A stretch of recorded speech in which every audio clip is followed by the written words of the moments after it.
안녕하세요. 저는 70 넘은 할머니입니다. 제게 아주 기막힌 사정이 있어서 사연으로 올리게 되었어요. 제가 전생에 아주 큰 잘못을 했던 건지 제 인생은 누구와 겨룰 수 없을 만큼 지옥 그 자체였는데요. 이제 명이 다 되어가는 마당에도 여태 마음 편히 웃으면서 지내질 못하고 있어요. 속 터지는 이 마음을 여러분께 토로하면 조금이나마 숨통 터질까 싶어서 써봅니다. 저는 하나밖에 없던 외동자식을 사고로 일찍 잃었습니다. 그때 시집 온 지 얼마 안 된 우리 며느리도 잃었는데요. 그 사이 불쌍하게 홀로 살아낸 손녀를 저랑 남편이 키웠어요. 우리 손녀는 부모님이 없다는 것에 불평을 하지 않는 얌전한 아이였습니다. 원래도 말이 없고 학교에 있었던 일이나 사회생활 같은 걸 우리에게 시실콜콜 말하는 살가운 성격이 아니었어요. 이게 아마 부모가 없다는 것에 기가 죽어 있던 모습이 아니었나 뒤늦게 생각해 보네요. 그런 손녀의 성격을 워낙 잘 알기 때문에 저랑 남편은 단 한 번도 손녀를 들들 볶은 적이 없어요. 죽은 우리 아들이 좀 과묵한 타입이었거든요. 아마 손녀가 아들 성격을 닮은 게 아닌가 싶습니다. 남편은 손녀가 말 안 해도 알아서 잘한다고 늘 믿는 사람이었는데 저는 그래도 내 손녀 일이니까 손녀의 일상이 늘 궁금했고 손녀의 삶을 알고 싶었어요. 근데 참았죠. 그거 하나 참는 게 얼마나 힘이 들었는지 모릅니다. 그래서 사실 손녀에 대해 그렇게 아는 것은 많이 없었어요. 때문에 저랑 남편은 손녀에게 결혼할 남자가 있는 줄도 몰랐거든요. 어느 날 손녀가 결혼할 남자가 있다면서 만난 지 3년이 된 사이라고 했을 때 저도 남편도 많이 놀랐습니다. 얌전할 것만 같은 우리 손녀가 연애도 하는구나 싶어서 기특했다고나 할까요? 또 한편으로는 죽은 내 아들과 며느리가 참 많이 생각났어요. 이렇게 우리 손녀가 커서 결혼하려는 걸 같이 보고 기뻐했어야 하는데 싶은 생각이 들더라고요. 손녀는 손주 사위에게 이미 청혼을 받았다고 했고 만날 때부터 결혼을 전제로 만난 거라서 우리한테도 이맘때쯤 얘기를 하려고 했다 하더라고요. 손녀의 계획에 우리도 있다는 건 그저 고맙고 기쁜 일이었습니다. 손녀가 야무지게 준비해온 계획을 우리 앞에서 늘어놓을 때 저랑 남편은 그랬구나 하면서 주말에 손주 사위 데려오겠다는 손녀의 말에 고개를 끄덕이기만 했어요. 그리고 며칠 안가 손녀는 정말로 손주 사위를 데리고 집으로 왔습니다. 데려온 사위는 생각보다 키가 작았고 좀 왜소한 편이었어요. 손녀를 지켜주는 남자라기보다는 친구 같은 남자라고 하는 게 좀 더 잘 어울리는 느낌이었다고 할까요? 어쨌든 제가 생각했던 듬직한 느낌은 아니라서 솔직히 첫인상은 별로였습니다. 하지만 첫인상은 첫인상일 뿐이지 않습니까? 사위 말투나 태도는 제가 본 남자들 중에 100점짜리였습니다. 손녀에게 보이는 배려도 그렇고 어른을 대하는 말씨도 그렇고 어디 하나 모난 곳이 없는 총각이었어요. 손주 사위를 보면서 사돈되는 사람들이 아들을 어쩜 이렇게 잘 키우셨나 제가 그 생각을 제일 먼저 했다니까요. 현지 손에 물 한 방울 안 묻히겠다는 약속은 감히 못 드리지만 적어도 현지가 제일보다 뒷전이 되는 일은 없을 거란 건 꼭 약속드릴게요. 손주 사위의 다짐은 가식적이지도 않고 진솔해서 더 마음에 들었고 남편은 그저 손녀의 선택이라면 다 존중을 하는 사람이라 그 시간에 첫 대면은 서로 좋았습니다. 그리고 몰랐는데 정말 고맙게도 사돈되는 쪽에서 우리 손녀를 엄청 예뻐했다고 하더라고요. 우리 손녀한테 첫 만남에 금팔찌를 해줬다는데 저랑 남편도 손주 사위에게 뭐 하나 안 해줄 수 없어서 다음날 전자기업에서 일을 하고 있는 손주 사위를 위해 비싼 시계를 하나 선물해 줬습니다. 이미 시작 전부터 양가 전부 분위기 좋았고 그 분위기를 타서 상견례를 하게 되었어요. 상견례장 입구에서 만났는데 초면인데도 불구하고 사이좋게 입장까지 했습니다. 역시나 분위기는 좋게 흘러갈 수밖에 없었고 예비 사돈들이 그 자리에서 우리 손녀를 많이 신경 써줘서 너무 고마울 따름이었어요. 우리 손녀가 잘 웃는 성격이 아닌데 그 손주 사이랑 사돈과 있으니 참 예쁘게도 잘 웃더라고요. 그거면 저랑 남편도 당연히 행복했고 충분하다고 생각했습니다. 그래서 결혼식도 무사히 이뤄졌죠. 그렇게 행복하게 독립을 시작했던 우리 손녀가 출산까지 하게 되었고, 제가 손녀 집에 들락날락하면서 손녀의 뒷바라지를 좀 해줬어요. 마냥 아기 같던 손녀가 아기를 낳았다고 하니 걱정되는 게 이만저만이 아니었거든요. 손주 사위도 워낙 일로 바쁘니까 혼자 있는 손녀는 제가 챙기는 게 여러모로 도움될 것 같았어요. 그래서 손녀에게 한약도 지어가고 밥도 챙겨가고 그랬죠. 물론 손주 사위 것까지 말이죠. 그렇게 아무 걱정 없이 10년 정도가 흘렀습니다. 그동안 증손자는 어느 정도 커서 의젓한 초등학생이 되었고, 손녀는 초등학교 아이의 학부모가 되었다 보니 아무래도 연락이 뜸해졌어요. 그땐 그냥 학부모로서 바쁠 수밖에 없으니 당연히 이해를 했었죠. 그런데 어느 날 웬 청천벽력 같은 소식이 제게 들려왔습니다. 무소식은 희소식이라던데 제가 받은 간만의 손녀 소식은 우리 이쁜 손녀가 뇌사 상태라는 병원의 연락이었어요. 너무 놀라서 병원으로 바로 갔는데 손주 사위 말로는 제 손녀가 뺑소니로 사고가 나서 식물인간 되었다고 하더라고요. 어떻게 이런 일이 있을 수가 있는지 손발이 너무 떨렸습니다. 손녀 엄마 아빠도 교통사고로 죽었거든요. 그런데 손녀마저 교통사고로 몸져 누워있는 모습을 보니 너무 겁이 났어요. 꼼짝 않고 누워있는 손녀 손을 잡고서 손녀 이름을 부르고 할머니 왔다고 인사를 하면서 얼마나 울었는지 모릅니다. 그날로 제 집은 손녀가 있는 병실이 되었어요. 남편이 지내기엔 여자 병실이라서 남편은 잠만 집에서 자고 병실로 출퇴근했습니다. 정말 손녀를 지극정성으로 간병을 했지만 의사 말로는 의식을 찾을 확률 적고 찾더라도 평생 장애를 갖고 살아야 될 거라고 하더군요.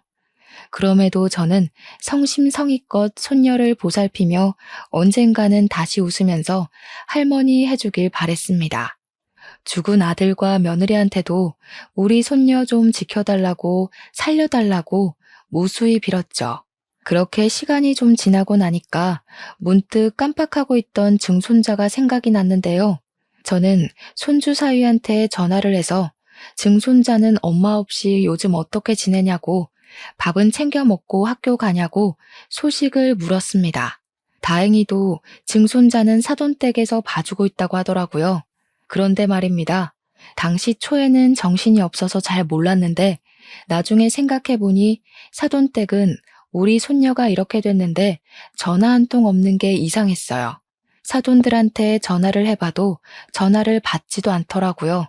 처음엔 두 분이 다 바빠서 그런 줄로만 알았습니다. 그런데 며칠이 지나도 연락이 안 되길래 저는 결국 남편한테 손녀를 맡기고 손녀 집을 찾아갔어요. 그리고 거기서 손주 사위의 불륜을 목격하고 말았습니다. 손주 사위는 제가 온 것에 놀라 허겁지겁 정리해서 나왔지만 저는 이미 신발장에 있는 여자 구두를 보았고 그걸 본 이상 의심을 안 할 수가 없어서 집 안으로 밀고 들어갔어요. 정말 어처구니 없게도 제 의심이 들어맞더군요. 손주 사위가 딴 아가씨랑 저녁 먹고 있는 자리를 봐버렸지 뭡니까. 손주 사위가 당황해하며 해명하려고 하길래 저는 바로 귀싸대기를 날렸어요. 자네 지금 제정신인가? 내 손녀가 사고 나서 누워있는데 어떻게 이런 짓을 벌일 수가 있어? 자네 마누라가 하루 이틀 고비를 넘기고 있는데 이러고 있다는 게 말이 돼? 여자가 보는 앞에서 제게 뺨 맞은 손주 사위는 그게 그렇게 기분 나쁘고 자존심 상했나 보더라고요. 다짜고짜 대답도 없이 저를 끌고 집 밖으로 내쫓아버리는 거 아니겠습니까? 상황 잘 아셨으면 현지 도장이나 갖고 오세요. 솔직히 멀쩡한 사람 붙잡고 식물인간 옆에 붙어서 평생 보자나 하라는 건 그냥 인생 망하라는 소리잖아요. 저 현지랑 이혼할 겁니다. 젊은 세월 병자한테 인생 바치는 수뇌보 짓은 하고 싶지 않네요. 손주 사위는 어느새 얼굴색이 돌변해 있었습니다. 제가 변해버린 손주 사위에게 악을 쓰고 덤벼도 할머니로서 젊은 남자의 힘을 이기긴 무리였어요. 끝내 저는 손주 사위 뺨을 때린 것 말고는 아무것도 못하고 현관문 밖으로 패대기 당했습니다. 사돈댁은 여전히 연락 안 되고 그 사람들 집은 어딘지 몰라서 찾을 수가 없었어요. 이 사실을 남편에게 말을 해도 뭘 모르는 우리는 어떻게 손을 쓸 수가 없었습니다. 그 와중에 그런 괴물 같은 집안에 있는 우리 증손자가 너무 보고 싶었어요. 증손자가 너무 걱정돼서 저는 증손자라도 우리가 데려오자고 생각을 했죠. 그래서 애 초등학교까지 찾아갔는데 불행하게도 증손자는 만날 수가 없었습니다. 어머, 모르셨어요? 준영이 저번 달에 베트남 갔어요. 아버님께서 유학 보내신다고 하길래 진작에 떠났는데요. 느닷없이 베트남은 또 뭐고 어른들도 잘 가보지 않은 낯선 나라에 어린 증손자가 왜 유학을 가 있는 건지 이게 손주 사위 짓이라니까 속셈이 있다는 걸로밖에 안 보이더라고요. 저는 바로 손주 사위한테 연락해서 증손자가 베트남에 갔다는 거 뭔 소리냐고 따졌습니다. 그러자 손주 사위는 그저 제 연락을 귀찮아했어요. 도장 얘기할 거 아니면 연락하지 말라면서 즉 손주에 대해 아무것도 알려주지 않았습니다. 그리고 여기서 또 괘씸했던 건 우리 손녀 보험금이었어요. 우리 손녀가 식물인간이니 손주 사위가 손녀의 사망보험금에 어느새 눈독을 들이고 있었나 보더라고요. 만약에 손녀가 이대로 죽어버리면 법정 상속인에게로 보험금이 넘어가는데 그게 배우자와 자녀에게 분할해서 넘어가도록 되어 있다고 하대요. 손주 사위는 저희가 손쓰기 전에 이미 자기 혼자 사망보험금을 다 챙겨 먹으려고 꼼수를 부리고 있었습니다. 상속인 전원이 동의하지 않는다며 일부러 지급을 미루고 있다가 증손자를 해외로 빼돌리고 나서 자기 혼자 보험금을 다 타먹으려고 미리 대기하고 있던 중이더라고요. 어쩜 까도 쓰레기 같은 면모가 계속 나오는지 몰라요. 제가 몇 번이나 손주 사위 집을 찾아가서 따져봤지만 저만 주민신고 당할 뿐이었어요. 행복했으면 좋겠다고 멀리서 응원했던 우리 손녀의 결혼인데 손녀가 이렇게 망가진 걸로 모자라 손녀를 그렇게 사랑하던 손주 사위는 이 사실을 몰라라 하고 사돈은 연락도 안 되고 돈은 돈대로 못 받고 증손자도 못 보고 제겐 자식과 며느리를 잃었을 때보다 더 큰 지옥의 시간이었습니다. 그러나 역시 별 수가 없어서 손 놓고만 있어야 했어요. 변호사를 알아보려고 해도 상간소송 말고는 손주 사위에게서 법에 걸리는 게 딱히 없다는 답변만 들었습니다. 내 손녀를 이렇게 망쳐놓은 인간에게 아무것도 할 수가 없다니 얼마나 속이 터졌는지 모릅니다. 그래서 저는 아무런 소용없는 짓이라도 우리는 불쌍한 손녀의 억울한 사정을 조금이나마 풀어주기 위해 늘 손주 사위집 주변을 맴돌았어요. 그 덕분에 알게 된 새로운 소식이 있었는데요. 손주 사위한테 재혼할 아가씨가 있다는 걸 목격했지 뭡니까? 지난날 손녀 집을 찾아갔다가 본 여자는 아니었어요. 새로운 여자였는데 우리 손녀처럼 청초하고 순해 보이는 아가씨였습니다. 그러거나 말거나 정말 이 또한 기가 막히지 않습니까? 우리 손녀랑 이혼을 한 것도 아니고 누구는 인생 망가져서 죽을 둥 살둥하고 있는데 저놈은 새 장가갈 준비를 하고 있다뇨. 그때부터 더한 악에 바친 저는 손주 사이가 아닌 그 아가씨를 뒤를 쫓아고 생각을 했어요. 그러다가 아가씨가 어디 살고 있는지를 알게 되었죠. 남편이랑 같이 고민 끝에 그 아가씨 집을 찾아갔습니다. 용기 있게 아가씨 집을 찾아갔지만 도덕적인 방법이 아니란 걸 알기에 차마 몹쓸 짓 하는 건가 싶어 망설이게 되었어요. 그런데 그때 아가씨 엄마로 보이는 사람이 우리 보고 누구냐고 물으며 다가오더라고요. 어쩔 수 없는 상황에서 저랑 남편은 용기를 냈고 그분에게 할 말이 있어 찾아왔다고 일렀습니다. 아가씨 엄마는 흔쾌히 우리를 집으로 안내해 주었어요. 우리가 유독 안절부절 못하면서 한숨을 몇 번씩이나 쉬자 따뜻한 차까지 대접해 줬습니다. 느낌상으로도 너무 좋은 사람들인 걸 알겠더라고요. 이렇게 좋은 사람들이 그 괴물 같은 집과 연이 닿아서 저희와 마찬가지로 지옥을 경험하게 하고 싶지 않았어요. 반드시 손주 사위의 새 장가를 망쳐놓겠다 마음을 먹었죠. 그런데 하필 그때 아가씨한테서 아가씨 엄마에게 전화가 왔는데요. 저희가 있으니까 아가씨 엄마가 전화를 빨리 끊더라고요. 딸인가 봐요. 목소리가 곱고 예쁘던데 얼마나 애지중지 키우셨을까. 아직 한 집에서 같이 살고 있나 보죠? 아, 예. 딸이 이번에 결혼하는데 결혼 준비가 워낙 체력 딸리는 일이라 약을 좀 지었거든요. 근데 딸이 야근이라 못 온다네요. 사위가 대신 약 받으러 온다는 연락이에요. 손주 사위 얘기가 나오자 제 눈에서 의도치 않게 눈물이 터졌습니다. 그러자 당황한 아가씨 부모가 제게 휴지를 챙겨주었어요. 그리곤 그제야 제 안색이 내내 안 좋아 보였다고 이 집을 기웃거리고 있던 이유를 묻더군요. 남의 집 함부로 엿본 건 죄송합니다. 저희가 사정이 있는데 이 집에 연락을 할 방법은 없고 너무 급한 마음에 직접 집을 알아보게 됐어요. 다름이 아니라 혹시 사위 될 사람 이름이 김동근 씨 맞습니까? 어머, 우리 사위를 어떻게 하셨어요? 저희 사위랑 아는 사이세요? 사위한테서 조부모님이 있다는 얘기는 못 들었는데. 일단 저희가 집을 제대로 찾은 건 맞았어요. 그리고 남편이 곧장 손주 사위를 정말 좋게 보고 있는 아가씨 부모에게 손주 사위의 실체를 입을 열려고 했죠. 그런데 그때 또 한 번 전화가 울렸고 아가씨의 엄마는 발신인을 보더니 우리한테 양해를 구했어요. 장모님, 저 5분 뒤에 도착해요. 정연이가 같이 못 오게 돼서 한약 받으러 저 혼자 가는 중이거든요. 말씀 들으셨죠? 그래, 알고 있어. 그런데 지금 자네 조부모 되시는 분들이 아무래도 아가씨 엄마가 우릴 손주 사위의 조부모로 본 듯했습니다.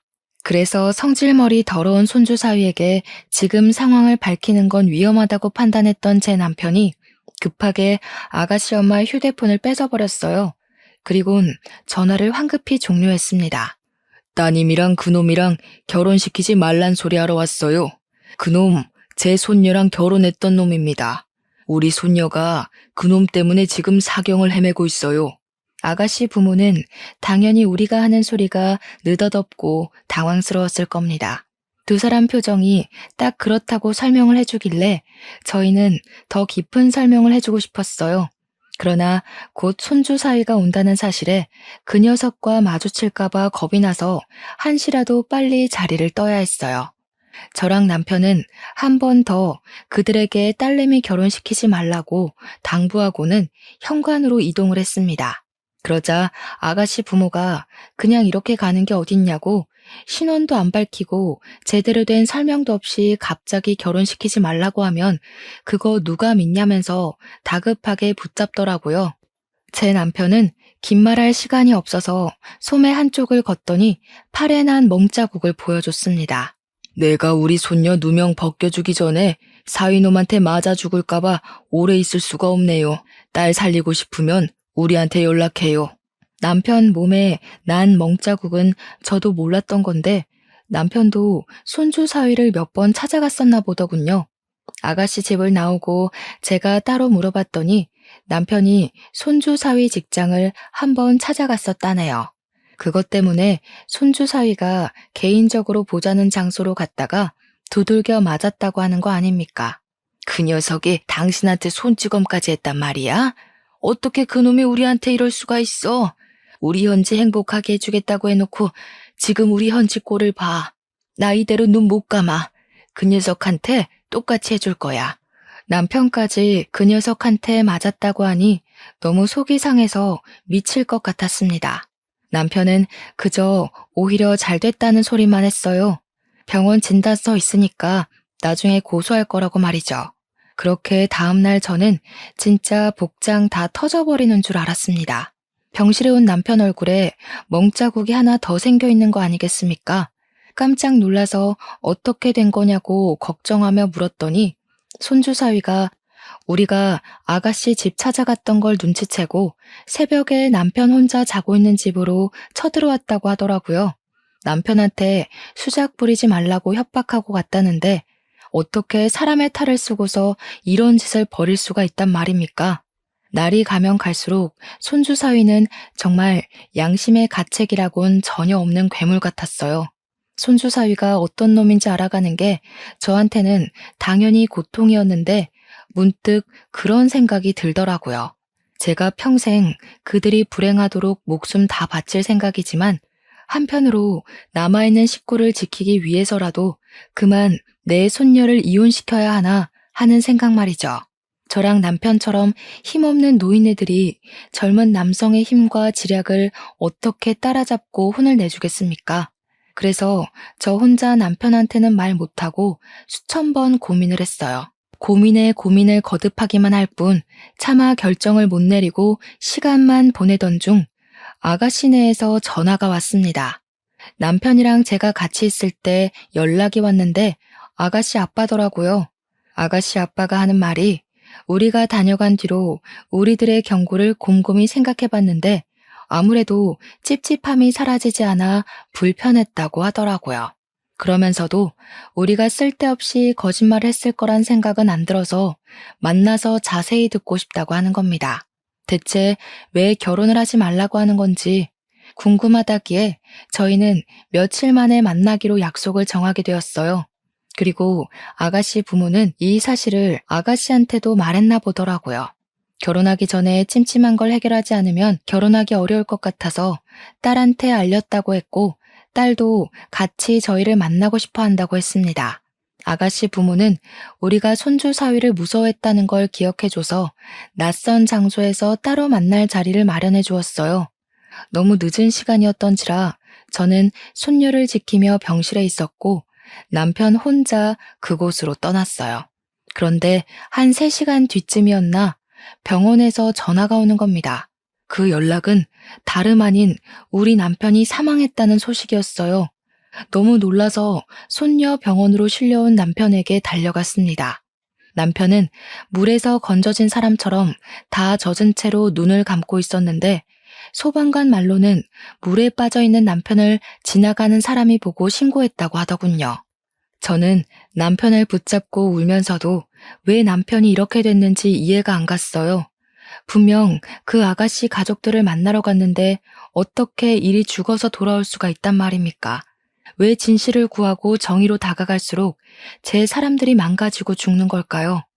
괴롭던 와중에도 그 순간 떠오르는 사람이 한 명 있었는데 당연히 손주 사위였습니다. 확인을 해본 건 아니지만 저는 분명 이게 전부 손주 사위의 짓일 거라 확신까지 했어요. 제 손녀로 모자라 남편까지 이렇게 만들어버린 손주 사위를 절대 용서할 수가 없었습니다. 아무리 노인네라도 악에 바친 사람은 뭐든 해낼 수 있는 법이잖아요. 저는 늙은 몸으로 경찰서를 찾아가 손주 사위를 당장 신고했어요. 그러나 역시 쉽지만은 않았습니다. 심증만 있는 걸로는 수사가 안 된다고 하더라고요. 또 제가 할머니라서 무시하는 건지 젊은 경찰관들이 저를 치매 걸렸다고 생각하면서 집이 어디냐고만 묻길래 결국 저는 짜증만 한바탕 내고서 신고를 포기해버렸습니다. 그리고 남편과 저의 노후 자금을 최대한 탈탈 털어서 서울에 능력 있는 변호사를 고용했어요. 변호사는 경찰과 달리 사건으로 먹고 사는 사람들이기 때문에 제 사정을 잘 받아들여 주었어요. 무엇보다 제가 이길 수 있도록 대처 방안도 척척 내어주는데 얼마나 감사했는지 모릅니다. 변호사에게 제 억울함을 모두 호소하고 시키는 대로 증거까지 다 모아서 저는 손주 사위 결혼식까지 기다렸어요. 그렇게 대망의 결혼식 당일이 되었습니다. 신랑 입장이 진행되고 신부 입장을 앞뒀을 때 저는 입장을 위해 문 앞에 대기하고 있던 아가씨와 아가씨 아빠 앞에 모습을 드러냈습니다. 아가씨는 제 얼굴을 본 적 없어서 몰랐는데 아가씨 아빠가 저를 알아보고 바로 아른 채 해줬어요. 아니, 여길 어떻게 오신 거예요? 그렇잖아도 어떻게든 찾아서 연락을 드리려고 했는데 시간이 촉박해서 그러질 못했어요. 이 결혼하면 안 돼요. 우리 바깥 양반이 지난번 약속에 못 나간 건 사고가 났기 때문이었어요. 그것 때문에 내 남편이 이렇게 죽었다고요. 저는 품에 들고 있던 남편 영정사진을 보여주었습니다. 아가씨는 그저 상황에 대해 혼란스러워했고 아가씨 아빠는 영정사진을 보고 꽤 많이 당황하는 눈치였어요. 저는 이게 다 아가씨가 결혼하려는 남자의 짓이라고 밝혔습니다. 그때 다른 직원들이 저를 붙잡고 쫓아내려고 했는데 아가씨 아빠가 내버려 두라고 해서 계속 얘기를 할 수 있었어요. 저는 그 자리에서 손주 사위의 실체를 낱낱이 읊었습니다. 옆에 변호사도 같이 있었기 때문에 변호사가 저를 대변해서 조리 있게 잘 설명해 줬어요. 이미 손주 사위를 의심하고 있던 상황에서 증거까지 쏟아져 나오자 충격받은 아가씨는 그대로 주저앉았고 아가씨 아빠 참담한 사실에 할 말을 잃은 듯해 보였어요. 그리고 때마침 신부 입장 때문에 문이 열렸습니다. 저는 저 멀리 들떠서 기다리고 있는 손주 사위를 발견했죠. 아가씨 아빠한테 이 결혼을 내가 망쳐도 되겠냐고 제대로 허락을 구했더니 감사하게도 아가씨 아빠는 침묵을 계속 유지하면서 고개만 끄덕여 주었습니다. 그래서 저는 신부 대신 버진로드로 올라갔고 맞은편의 사위놈을 똑바로 쳐다봤어요. 하객들은 신부가 아닌 웬 할머니가 나타나자 곧 웅성거리기 시작했습니다. 그리고 저를 발견한 건지 손주 사위 표정 또한 점점 굳어지는 게 보였어요. 저는 손주 사위 쪽으로 걸어가면서 곧장 소리쳤죠. 그곳엔 그렇게 연락 안 되던 사돈 어른들도 같이 있었습니다. 이 천하의 죽일 놈들아, 어떻게 우리 손녀로 모자라 내 남편까지 죽일 수가 있어? 당신들이 사람이야? 당신들 같은 괴물 새끼들은 웃을 자격도 없어. 이번엔 어떻게 남의 가정을 망가뜨리려고 이딴 결혼식을 해? 너희들은 내 손녀 버리고 이 결혼 절대 못해. 저는 품에 영정사진을 들고서 마치 그곳이 발인식 가는 길인 것 마냥 비틀거리며 걸었어요. 그러자 손주 사위랑 사돈 어른들이 당황해서는 보안 직원을 부르라고 소리쳤고 제게 성큼 다가온 손주 사위가 애써 상냥하게 왜 이러냐고 저를 살살 구슬렸습니다. 곱게 돌아가면 남편 꼴은 안 나게 해줄게요. 손녀 지키려면 한 사람은 살아있어야 되지 않겠어요? 입 닥치고 조용히 나가요. 진짜 사람 아니구나. 우리 손녀 행복하게 해줄 놈인 줄 알았더니 내가 너 같은 썩은 영혼을 못 알아본 게 아니다. 당장 내 손녀 앞에 가서 무릎 꿇고 사과해. 내가 가서 사과한다고 그년이 알아듣긴 하겠어? 병신처럼 누워서 꼼짝도 안 하는 거 누구보다 할머니가 제일 잘하면서 자꾸 생꼬지 부릴래? 손주 사위가 제게 속삭이는 협박이 너무 두려웠지만 저는 손에 쥔 남편 영정사진을 보면서 끝까지 용기를 내었습니다. 영정사진을 변호사에게 맡긴 채 주변에 놓여있던 조화를 뽑아 사위의 얼굴을 냅다 후려치기 시작했어요. 내 손녀를 평생 식물인간 만들어 놓고 너는 잘 먹고 잘 살려고? 대체 내 남편한테 무슨 짓을 한 거야?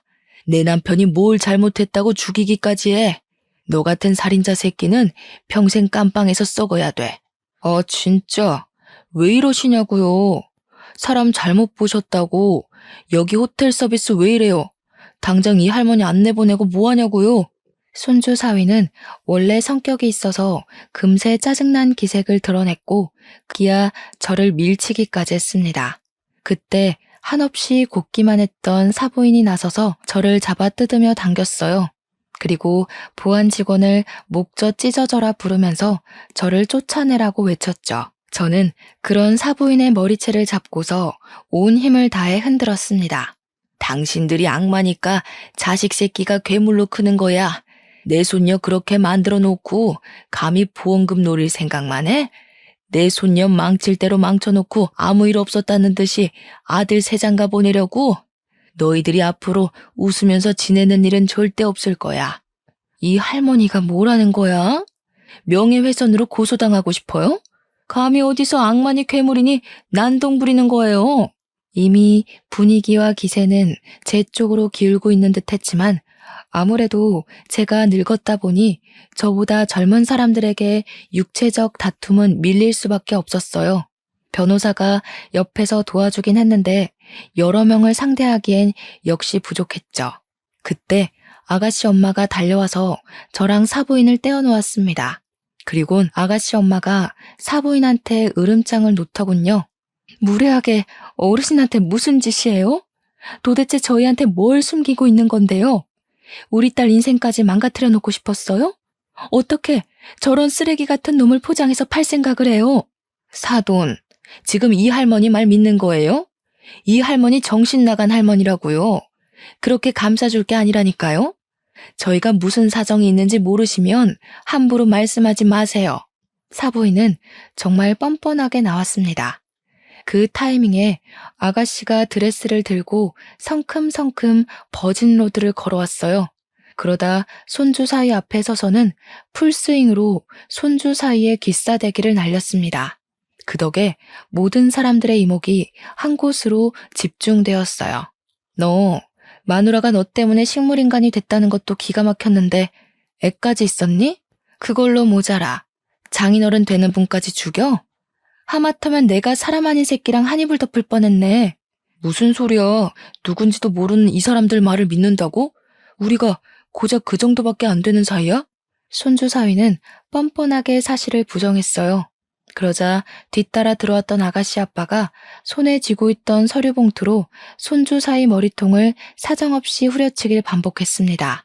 처맞던 손주 사위는 누가 자기를 때리는 줄도 모르고 있다가 버럭 성질을 내면서 아가씨 아빠한테 순간 쌍욕을 했어요. 그러다 아가씨 아빠라는 걸 알자 손주 사위가 크게 당황하더군요. 그것을 두 눈 부릅뜨고 있던 아가씨 아빠가 사위를 향해 서류 봉투 안에 있던 사진 뭉텅이를 던졌습니다. 몹쓸 놈 같으니라고. 네가 재혼인 것까진 내 뭐라 안 한다. 그런데 한 가족 인생을 완전 묵살내놓고 그걸 발뺌하려 해? 손주 사위가 아가씨 아빠에게 변명하는 사이 아가씨 엄마랑 주위 사람들이 바닥에 떨어진 사진들을 주었어요. 그건 제가 변호사랑 같이 마련했던 증거 사진들이었습니다. 우리 손녀가 식물인간 채 누워있는 사진과 증손자 사진, 그뿐만 아니라 우리 손녀랑 이 자식이 혼인신고가 되어 있었다는 것과 그 둘 사이에 아들 하나 있다는 호적 사진까지 손주 사위가 이전에 어떤 사람이었는지 확인할 수 있는 모든 것들이 수많은 사진들 속에 담겨 있었어요. 그리고 한 가지 더. 제가 변호사랑 조사하면서 새롭게 알게 된 사실이 있었는데요. 식물인간 된 손녀는 뺑소니로 사고가 난 게 아니라 사실 손주 사위가 바람 피우고 손찌검했던 충격 때문에 탈진에 우울증까지 앓다가 쓰러진 거였더라고요. 뒤늦게 정신을 차리고 깨어난 우리 손녀는 이미 정상이 아니었을 텐데 손주 사위는 그저 우리 손녀가 자신이 바람 피운 사실을 빌미로 위자료를 청구할까봐 대포차를 이용해 CCTV 하나 없는 한적한 산길로 싣고 갔고 뺑소니로 위장하기 위해서 우리 손녀를 들이받아버렸던 겁니다. 이건 엄연한 살인미수 사건이었죠. 변호사가 뺑소니 사고 알아보다가 뭔가 허술한 점이 있어서 자세히 조사를 했더니 밝혀진 사실이라고 했어요. 심지어 이걸 사돈 어른들은 알면서도 우리를 외면했고 아들의 끔찍한 짓을 감싸고 돈 거였어요. 그리고 우리 남편을 처리한 방법도 마찬가지였습니다. 역시나 사위가 자신의 재혼할 여자에게 모든 진실이 폭로될까 두려워서 남편을 죽인 거였어요. 남편 입막음 하려다가 실랑이가 벌어졌고 제 남편을 기절시켜서 차에 태운 뒤 절벽 아래 호수로 떨어뜨린 거였더라고요. 이 사실은 저 또한 모르고 있다가 그 자리에서 들은 사실이었는데요. 아가씨네 아빠가 흥신소에 돈을 맡기고 뒤늦게 알아낸 정보더라고요. 모두 대포차에 CCTV 하나 없는 곳이라 경찰도 제대로 수사해주지 않았는데 아가씨네 아빠가 돈이 꽤 있는 집안이었는지 저 몰래 이렇게 조사를 해줬고 발견한 진실을 결혼식에서 터뜨린 거였어요. 그러니까 결국 아가씨네 또한 이 결혼을 할 생각이 없었던 겁니다. 더 이상 사돈 어른들과 손주 사위가 변명 못하고 있는 꼴을 보고서 저는 웅성거리는 하객들을 향해 마지막으로 울부짖었어요. 이 썩을 놈이 바람 피워서 내 손녀 평생 불구 만들어 놓고 보험금도 훔쳐갔어요. 어떻게 이런 놈이 감옥도 안 가고 새 삶을 살도록 내버려 두겠어요? 이 개자식이 다시는 세상 빛 못 보게 제발 도와주세요. 인간 같지도 않은 것들의 행적들이 밝혀지니 저는 알면서도 또 한 번 주저앉아 좌절을 하게 되었어요. 하객들도 놀라서 숙덕거리기 시작했고 사진까지 찍혔습니다. 그러는 사이 저는 사돈어른들 발목을 잡고서 계속 따졌어요. 어떻게 사람이 그럴 수 있냐고 했더니 사돈어른들은 그저 발뺌하면서 사색이 되어서는 그제야 도망을 치려고 하더라고요. 그러자 이 사실을 다 들었던 보안 직원들이 제가 아닌 사돈어른들을 붙잡음으로써 그들은 도망가질 못했습니다. 신부 입장하기 전에 아가씨 아빠와 아가씨가 이미 112 신고까지 해놓은 상황이었어요. 손주 사위까지 우리를 밀치고 도망가려던 때에 마침 경찰 들이닥쳤죠. 그렇게 해서 그날 결혼식은 그 어떤 결혼식보다 완벽하게 파투가 났어요. 저랑 변호사는 그간 모은 증거물을 경찰에게 제출했고 수많은 증인들 덕분에 사실 확인은 더 이상 필요가 없었습니다. 저는 손주 사위와 사돈댁을 보험 사기부터 살인죄, 살인미수죄, 방관죄 등등 할 수 있는 건 다 물어서 신고를 했어요. 그러자 황당하게도 그들이 감옥은 가기 싫었는지 뒤늦게 합의를 하자고 큰 액수를 요구하대요. 어처구니가 없어서 손주 사위 얼굴에다 침이나 뱉어주고 나왔습니다. 그렇게 모든 소송이 끝나고 저는 손녀 옆에 앉아 손녀 손을 잡고 한참이나 멍하게 있었어요. 그러던 중 갑자기 아가씨 집안에서 우리 손녀가 입원한 병원을 찾아왔는데요. 놀라서 어떻게 왔냐고 했더니 당연히 와봐야 된다고 생각했다며 미안하게도 저를 뒷조사 좀 했다고 하더라고요. 그저 스쳐갈 인연이었는데 이렇게 찾아와 주시니 감사하기만 했습니다. 아가씨 가족들은 제 손녀를 보면서 대신 눈물을 흘려주기도 했어요.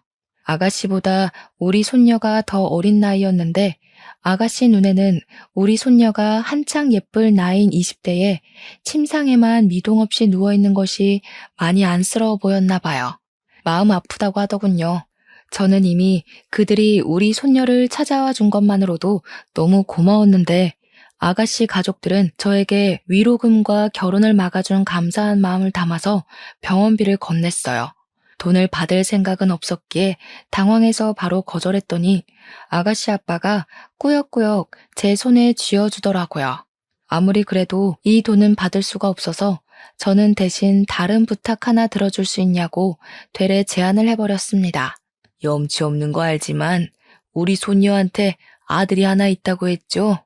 이 썩을 놈이 증손자 얼굴 안 보여준다고 협박을 하길래 몰래 찾아가서 보려고 하니까 학교 선생님이 우리 증손자가 유학을 갔다고 하더라고요. 베트남에요.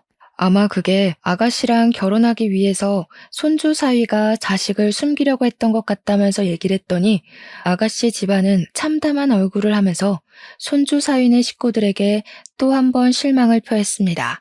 원래 증손자 일도 사실 아가씨네에게 부탁할 생각은 없었거든요. 하도 돈을 주겠다고 하니까 저도 모르게 다른 부탁이 튀어나가 버린 건데 고맙게도 아가씨네 집에서 우리 증손자를 찾아주겠다고 하더라고요. 해외 입양 관련 서류가 있어서 찾는 데는 그리 어렵지 않은 것 같았어요. 그들은 절차를 밟고 금세 한국으로 증손자를 데려와 제게 안겨주었습니다. 제 남편의 죽음을 위해 돈을 써주고 증손자 찾는데 돈을 써주는 아가씨 집안을 보면서 어느 정도 돈이 있는 집안이구나 그렇게 생각하긴 했었는데 알고 보니 그냥 돈이 많은 수준이 아니더라고요. 건물을 5채나 갖고 있는 건물주인 거 아니겠어요? 그 사실을 알고 나니 그 쓰레기 사이놈의 속셈까지 알겠는 거 있죠. 그놈은 건물주 집안 아가씨랑 결혼해서 성공하고 싶었던 게 분명해요. 그런데 제 남편이 자기 출세에 자꾸 방해가 되니까 죽인 게 틀림없습니다. 저는 그 쓰레기 놈을 감옥 갈 수 있게 도와준 것만으로도 고마워서 더는 그들의 배려를 바라지 않았어요. 근데 아가씨 가족들이 자꾸 저를 곤란하게 하더라고요.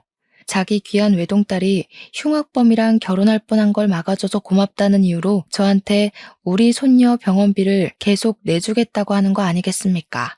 제가 그게 부담되고 미안해서 증손자를 찾아달라고 말을 돌렸던 건데 그들은 제게 끝내 병원비를 쥐어주었습니다. 액수가 너무 상당했어요. 우리 손녀가 언제까지 이 상태로 있을지 모르니 그만한 기간만큼 경제적 지원에 구애받지 않도록 신경 써준 액수였습니다. 저는 그들에게 너무 고마워서 눈물을 펑펑 쏟았어요. 남편도 잃고 손녀까지 잃게 생긴 제게 그들은 은인이나 다름없었죠.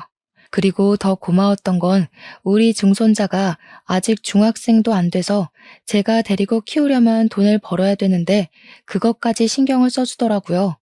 아가씨 아빠가 저더러 나이 먹고 어떻게 일을 해서 돈을 벌겠냐면서 자기가 세받고 있는 건물에 방이 하나 남으니 거기서 증손자랑 같이 살게 해주겠다고 선뜻 얘기해주는 거 아닙니까?